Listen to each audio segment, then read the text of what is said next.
کہ جن بندوں کے دل دکھائے ہیں دنیا میں ان سے معافی مانگ لینا آسان ہے، ورنہ کل قیامت کے دن اگر پل صراط پہ ہمیں کھڑا کر لیا گیا تو ہمارا کیا بنے؟ اس لیے قرآن مجید میں ہے کہ کچھ لوگ ہوں گے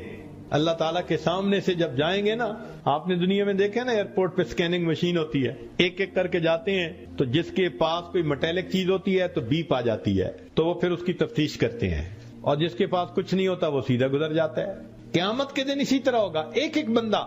جئتمونا فرادا کما خلقناکم اول مرہ، اللہ فرماتے ہیں ایک ایک کر کے تم میرے سامنے سے جاؤ گے، وہ سکین ہو رہے ہوں گے سارے بندے، اور جنہوں نے دوسروں کے دل دکھائے ہوں گے اور دوسروں کے لیے وبال جان بن کے رہے ہوں گے اور اللہ کے حکموں کو توڑا ہوگا، جب وہ گزرنے لگیں گے تو اس وقت کیا ہوگا؟ پھر بیپ آئے گی، پھر پتہ چل جائے گا۔ تو جیسے دنیا میں کہتے ہیں نا، اچھا بھائی ذرا آپ ایک طرف آئیں، آپ کی ہم نے فزیکل تلاشی لینی ہے کہ ان کو روک لیجیے۔